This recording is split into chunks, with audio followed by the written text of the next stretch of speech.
Kita masih membahas tentang peristiwa-peristiwa yang ada di langit. Dan tadi kita sudah menjelaskan di antara penyebab pintu langit itu terbuka adalah peristiwa Isra dan Mi'raj Nabi sallallahu alaihi wasallam. Dan tadi sudah saya singgung bagaimana Rasul berjumpa dengan para nabi. Singkat cerita, Nabi sallallahu alaihi wasallam akhirnya sampai di sebuah tempat yang disebut dengan Sidratil Muntaha. Sidrah itu sebuah pohon yang kalau seandainya seseorang memacu dengan kuda balap selama 100 tahun, niscaya bayang-bayang pohon itu tidak mungkin lepas. Saking besarnya pohon itu. Daunnya seperti telinga-telinga gajah, dan buahnya seperti tempat-tempat yang biasa orang-orang menyimpan kurma di situ. Artinya bahwa Sidratil Muntaha itu adalah akhir daripada seluruh ilmu makhluk-makhluk Allah Azza wa Jalla. Karena di atasnya tidak bisa dijangkau makhluk kecuali Allah Subhanahu wa taala. Disinilah Nabi sallallahu alaihi wasallam mendapatkan syariat salat. Makanya sering saya katakan bahwa solat itu ibadah mulia. Karena satu-satunya ibadah yang diwajibkan di langit, sementara ibadah-ibadah yang lain diwajibkan di bumi.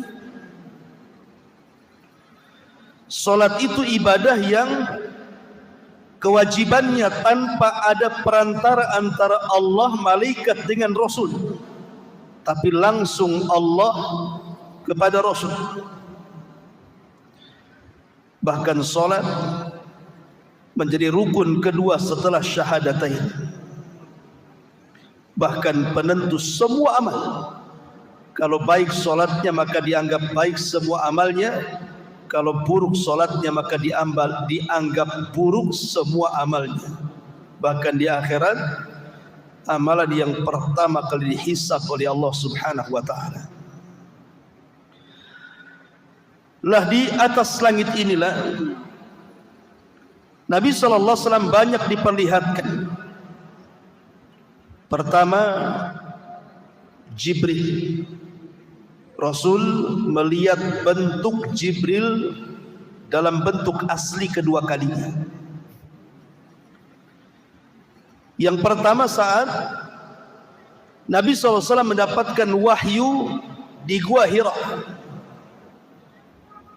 Setelah itu baru Nabi sallallahu alaihi wasallam diperlihatkan bentuk Jibril yang sedang duduk di antara langit dan bumi.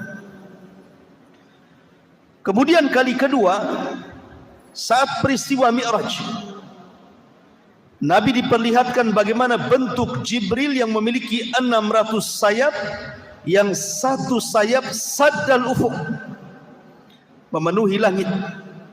Sehingga kalau antum melihat ke depan sayap Jibril, ke belakang sayap Jibril, samping kiri kanan sayap Jibril, saking menutup ufuk. Kemudian yang kedua, Nabi SAW diperlihatkan para nabi. Kemudian yang ketiga, termasuk Nabi SAW diperlihatkan Baitul Ma'mur. Baitul Ma'mur itu Ka'bahnya para malaikat. Satu hari, kenapa Allah Subhanahu wa taala ciptakan Baitul Ma'mur untuk para malaikat? Begini ceritanya. Jadi ketika Allah Subhanahu wa taala hendak menciptakan Adam, apa malaikat mengatakan, ataj'alu man yufsidu fiha wa yasfiku ad-dima wa nahnu nusabbihu bihamdika wa nuqaddisu lak, qala inni a'lamu ma la ta'lamun.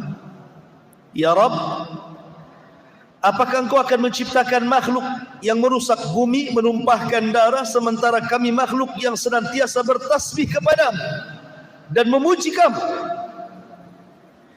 Seolah-olah malaikat mengatakan, ginilah ya Rabb, sudahlah, tak perlu kau ciptakan Adam itu.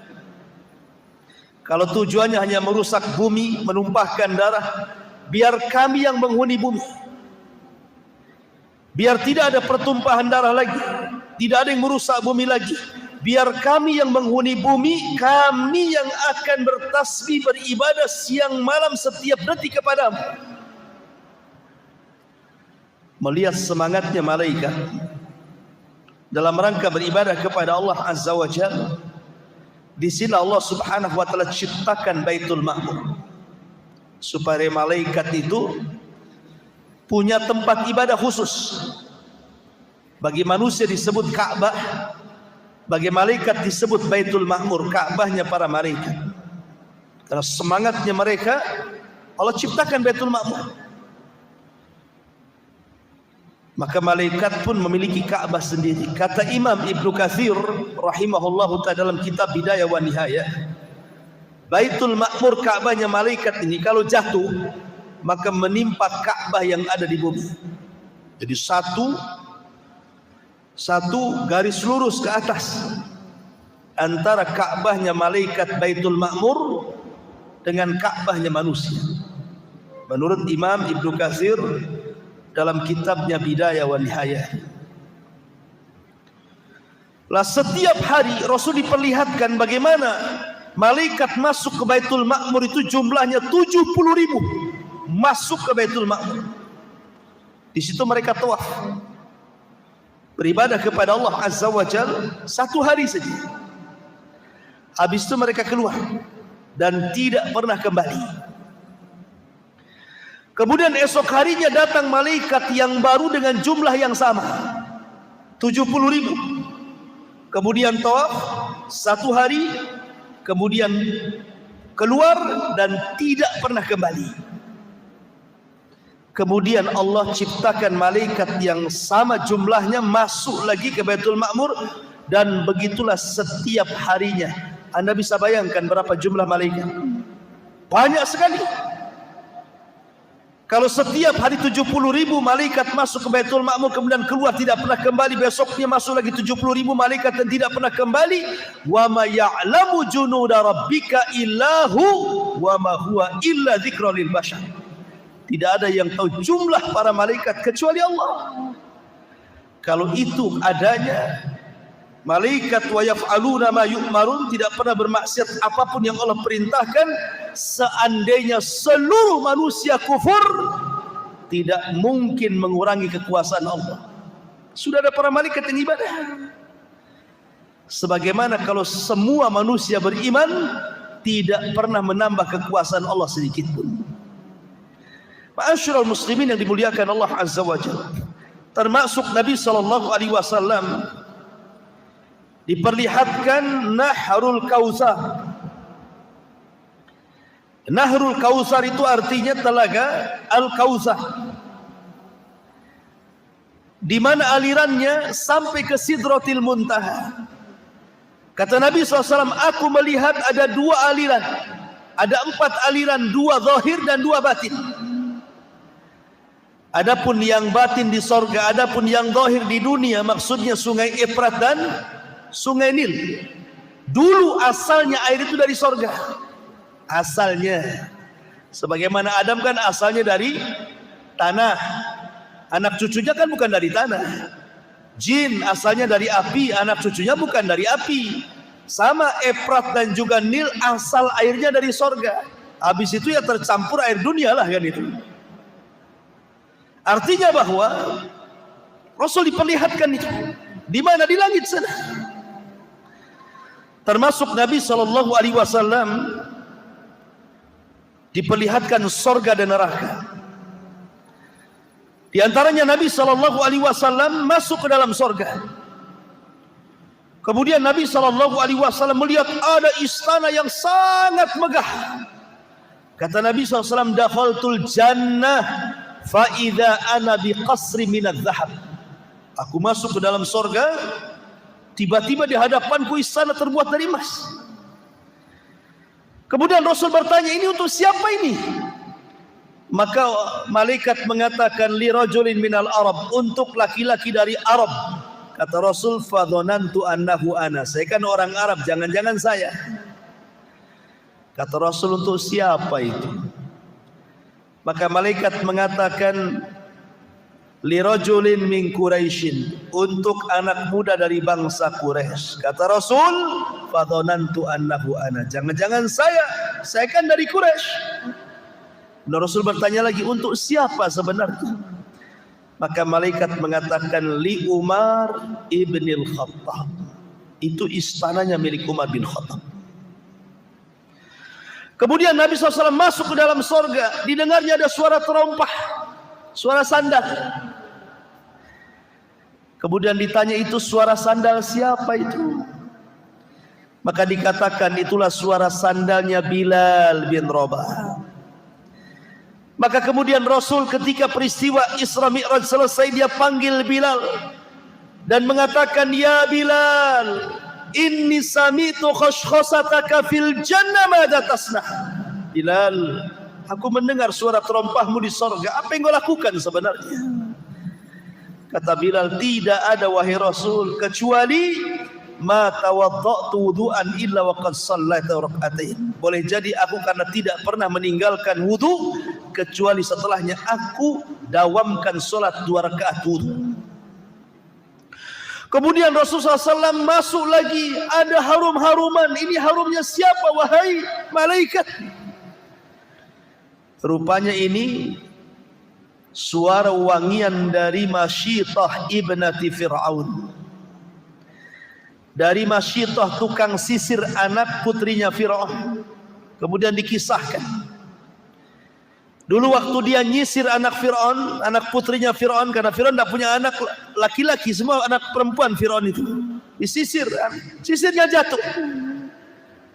Masyitah yang beriman kepada Musa dan menyembunyikan keimanannya refleks mengatakan Bismillah, diambil sisir itu. Anak putrinya Fir'aun kaget, apa yang kau maksud Bismillah itu?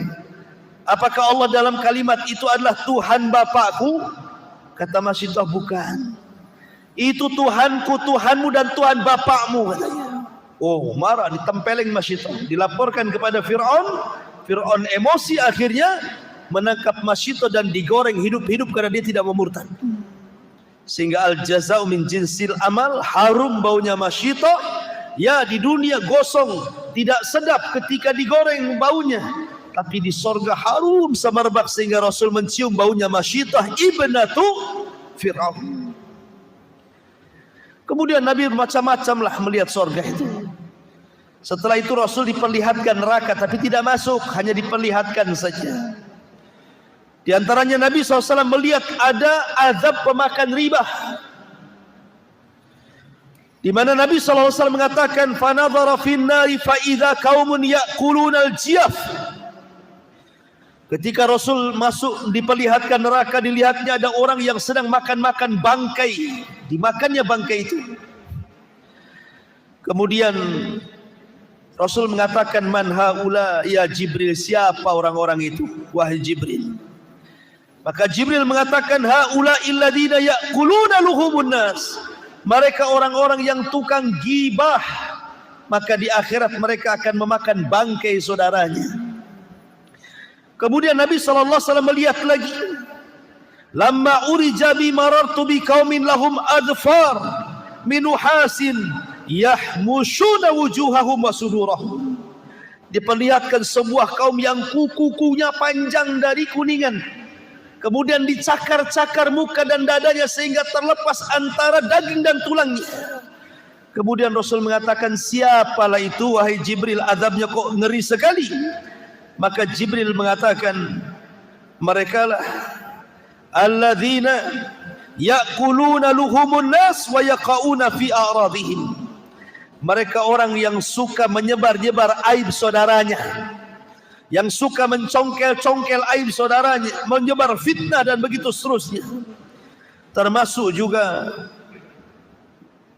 kata Rasul, ra'aitu lailata usriya birijalan tuqradu shifahuhum bimaqarid minnah. Saat malam aku diisrakan, aku melihat ada orang yang digunting-gunting lidahnya di neraka. Kemudian aku katakan, ya Jibril, siapa mereka itu? Kok ada gunting api menggunting-gunting lidahnya? Maka Jibril mengatakan, haula al-khutaba'u min ummatika ya'muruna an-nas bil birri wa yansawna anfusahum wa hum yatluna al-kitab afala ya'qilun. Mereka para pendakwah dari umatmu. Mereka pandai menyuruh manusia kepada kebaikan, tapi mereka melupakan diri-diri mereka sendiri. Maka mereka adalah khutbah, ahli khutbah yang menyebar fitnah di tengah-tengah manusia. Dan begitu seterusnya. Termasuk Rasul diperlihatkan makanan penduduk neraka zakum, yang Allah katakan, inna syajarataz zakum ta'amun asim. Di mana syajarataz zakum itu keluar dari dasar jahim, di mana buahnya seperti kepala-kepala setan, dan itu adalah pohon yang dilaknat, di mana kalau dimakan akan menghancurkan tenggorokan dan perut, karena memang zakum terbuat dari api, na'udzubillah. Ma'asyiral muslimin yang dimuliakan Allah Subhanahu wa taala. Inilah di antara peristiwa-peristiwa langit dalam peristiwa Isra Mi'raj. Kemudian di sana ada peristiwa langit yang lainnya. Ketika Allah Subhanahu wa taala berfirman di dalam Al-Quranul Karim, hatta idza fuzzi'a an qulubihim qalu madza qala rabbukum qalu al-haq wa huwal aliyyul kabir. Dalam surah As-Saba 23. Sehingga apabila fuzzi'a an qulubihim, rasa takut mereka agak mereda. Maksudnya rasa takut para malaikat sudah mereda. Qalu, maka malaikat bertanya kepada Jibril, madza qala rabbukum, apa yang difirmankan Rabb kalian kepada kami wahai Jibril? Maka Jibril mengatakan, qalul haq wa huwal aliyyul kabir, kebenaran dan kebenaran. Begini ikhwan, disebutkan di dalam hadis yang dikeluarkan Imam Muslim dan yang lainnya. Jadi suatu ketika Nabi SAW sedang duduk seperti ini malam-malam. Jatuh meteor, melesat dari langit meteor. Kemudian Nabi SAW bertanya, kalau ada meteor, kira-kira menurut kalian waktu di zaman jahiliyah itu pertanda apa? Ya, Rasul bertanya, kalau ada meteor di malam hari, sewaktu kalian jahiliyah itu pertanda apa itu? Maka para sahabat mengatakan, kalau seandainya meteor jatuh pada zaman jahiliyah, maka mereka mengatakan boleh jadi wulidal lailata rajulun azim au mata rajulun azim. Boleh jadi malam itu mati orang yang mulia atau hidupnya orang yang mulia. Lahirnya orang yang mulia atau matinya orang yang mulia. Kata Nabi SAW, bukan. Meteor itu bukan lahirnya orang yang kelak akan menjadi orang besar atau matinya orang yang dianggap besar.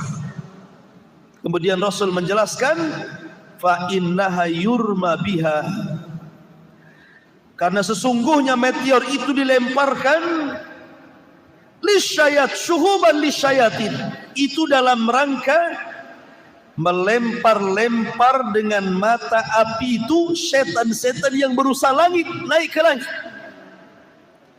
Kemudian Rasul mengatakan, apabila Allah Subhanahu wa taala memerintahkan kepada para malaikat, kita tahu bahwa bumi ini dan langit serta alam semesta Allah yang ngatur, Allah yang ciptakan, Allah yang kuasai. Tetapi aturan-aturan Allah itu dipegang oleh para malaikat. Seperti menurunkan hujan, Allah perintahkan turunkan hujan, maka malaikat akan turunkan hujan. Buat gempa, maka malaikat buat gempa. Buat tsunami, maka malaikat buat tsunami. Gunung meletus, maka malaikat buat gunung meletus. Tumbuhkan di ladang, di sawah, maka malaikat akan menumbuhkan atas perintah Allah. Makanya ada hadis dalam Sahih Muslim atau Sahih Bukhari kalau tidak salah. Di zaman Bani Israel ada orang yang jalan di kebun. Tiba-tiba ada awan hitam di atas kepalanya. Tiba-tiba di balik awan itu ada suara iski hadiqata fulan, hujani kebunnya si fulan. Anak muda yang berjalan di pematang ladang ini kaget, kok ada suara di balik awan, dan mengatakan hujani kebun si fulan. Diikuti awan itu sampai akhirnya awan itu persis di bawah kebun si fulan, tiba-tiba menghujani kebun itu. Anehnya yang lain tidak kehujanan, kebun sapetak itu saja dihujani. Kemudian awan ini pergi. Kemudian orang ini heran, ditunggu siapa pemiliknya. Ketika datang pemiliknya ditanya, apakah engkau yang punya kebun? Ya. Namamu siapa? Dia mengatakan fulan ibn fulan. Kaget, kok persis seperti nama yang disebut di balik awan itu. Kemudian orang ini mengatakan, apa yang kau lakukan dengan kebunmu ini? Maka dia mengatakan, aku kalau panen aku buat 3. Sepertiga aku kembalikan ke ladang, sepertiga aku sedekahkan, dan sepertiga untuk keluargaku. Oh, artinya sedekah itu membawa rizki. Artinya yang membawa awan ini siapa? Malaikat. Jadi Allah Subhanahu wa taala kalau memerintahkan sebuah perkara, apa kata Rasul? Maka Allah akan membuat suara seperti rantai besi yang dipukul-pukulkan ke batu yang sangat keras. Dan itu suara gemerincing yang membuat para malaikat satu langit pingsan. Tidak ada yang siuman. Semua dibuat pingsan oleh Allah Azza wa Jalla. Baru setelah kemudian semua malaikat yang di langit pingsan, yang pertama kali siuman siapa? Jibril. Karena tidak boleh ada yang boleh mendengar bagaimana Allah mewahyukan kepada Jibril kecuali Jibril. Sebab kalau semua dengar, apa fungsi Jibril? Ya. Bukankah Jibril dimuliakan karena mendapatkan wahyu? Maka Jibril dipanggil oleh Allah Azza wa Jal, kemudian ditugaskan, ya Jibril, buatlah ini, sampaikan kepada seluruh malaikat. Maka selesai kemudian Allah berfirman kepada Jibril, semua malaikat dari mulai langit pertama sampai ke malaikat yang memegang arsy Allah, memikul arsy Allah, semua siuman. Maka Jibril turun pertama ke malaikat pemikul arsy. Kemudian para malaikat pemikul arsy mengatakan, "Madza qala rabbukum ya Jibril?" Apa yang difirmankan Rabb kami? "Madza qala rabbuna ya Jibril?" Apa yang difirmankan Rabb kami untuk kami wahai Jibril? Maka Jibril mengatakan ini. Maka semua malaikat di arsy bertasbih semuanya. Semua bertasbih. Ingat, malaikat arsy itu difirmankan oleh Allah Subhanahu wa taala, wa yahmilu arsya rabbika fawqahum yawma idzin samaniyah. Malaikat pemikul arsy itu jumlahnya 8. Bukan 8 malaikat, kata Ibnu Abbas, arti 8 di sini 8 saf. Yang satu saf itu tidak ada yang tahu kecuali Allah jumlahnya. Yang satu malaikat pemikul arsy itu kakinya sampai ke dasar bumi, badannya menjulang ke langit pertama, kedua, ketiga, keempat sampai ketujuh, bahunya baru memikul arsy. Makanya Nabi SAW ketika mensifati malaikat pemikul arsy itu, antara daun telinga sampai ke bahu masirata 700 amin, perjalanan 700 tahun. Antara lehernya ini 700 tahun perjalanan. Saking tinggi besarnya malaikat pemikul arsy itu semua bertasbih ketika mendengar perintah titah Allah Subhanahu wa taala. Kemudian Jibril turun ke langit ke-7 memberitahu titah perintah Allah, semua malaikat di langit ke-7 bertasbih. Begitu juga langit ke-6, ke-5, ke-4, ke-3, ke-2 sampai pertama. Kata malaikat yang di langit pertama, "Madza qala rabbuna ya Jibril?" Apa yang diperintahkan Rabb kami kepada kami wahai Jibril? Kata Jibril, perintah ini. Semua malaikat bertasbih langit pertama. Disinilah terjadi pencurian dengar. Di langit pertama, ketika Jibril memerintahkan malaikat di langit pertama untuk melakukan sesuatu di alam semesta, di bumi dan langit, ini di bawah itu ada pos-pos jin. Jadi jin itu naik dari bumi ke langit, tapi di bawah langit, bukan di atas langit.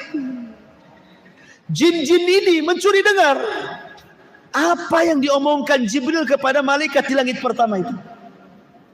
Kalau dia dapat satu kalimat, maka kalimat itu akan disampaikan kepada jin yang di bawahnya, yang di bawahnya, yang di bawahnya, yang di bawahnya. Kayak orang panjat pinang, taulah kayak gitu ya. Sampai kepada jin yang ada di bumi.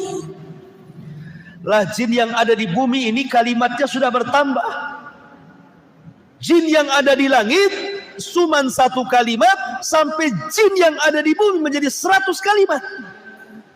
Jadi 99 dusta, hanya satu yang benar. Baru jin yang di bumi inilah terjadi bisnis dengan para dukun, paranormal, para peramal, bomo dan yang semacamnya.